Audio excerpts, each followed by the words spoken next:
Hi students, this is Suchyadata, SST teacher, and now I am about to teach you the 9th chapter of class 8th history, and the name of the chapter is Women, Caste and Reform.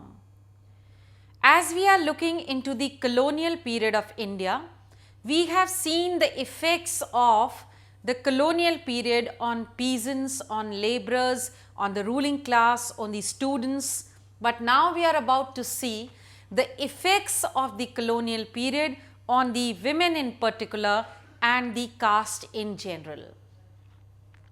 The women who had been oppressed since centuries and the caste system which was prevalent in India since ages was now challenged during the British period. And there were reasons of it being challenged. We are going to look into the history of this challenging period and why it took up and what were the results. First of all, if we look at the present day girls, that is the women of India in the present day, then we see that they have access to education. That is, most of the girls now go to school along with the boys and they join the college and the universities after that. Then they go to work in the offices like the men do. Besides, the women of today can marry anybody whom they feel like. That is, there is not a restriction that you have to get married into a particular caste or to the boy whom your parents have chosen for. Now you have a wider choice. That is about the marriage status of the girls in India today. As far as the political rights are concerned, the women of today not only votes but also contests election. This rosy picture that I have shown you just now of the girls or the women in India is not applicable to all the girls of India. In the poorer section and the illiterate section of India, still there are many milestones which have to be covered. But still we have of course become a better nation. But if I talk of the status of women say about 200 years ago, then not only the girls but also the boys got married at a very early age.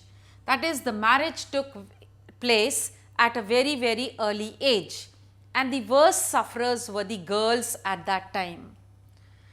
Polygamy, that is marrying of more than one wife, was very common both amongst the Hindus and the Muslims.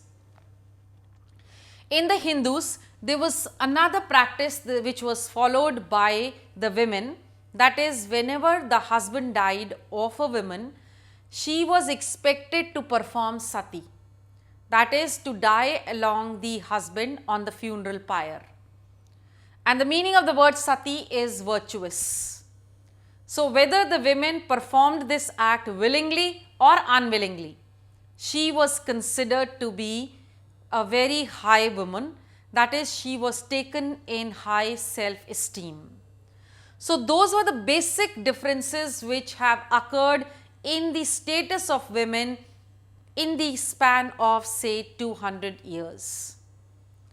Now this was about the status of women that we are talking of. Then there is another aspect which we must look into. The women had no right over the parents' property or even the property of the husband.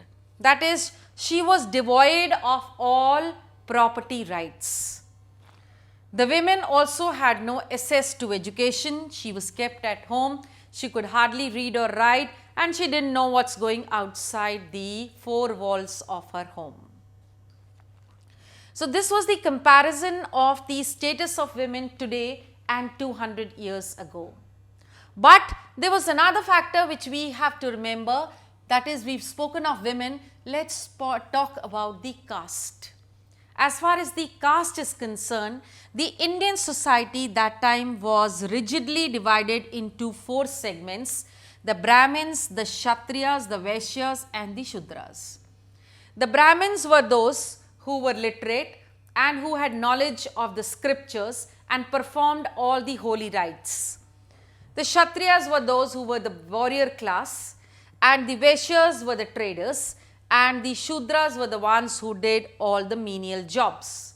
The worst was that the Shudras led a very difficult life. They were not allowed to drink water from the same well or take bath in the same pond where the upper caste men did.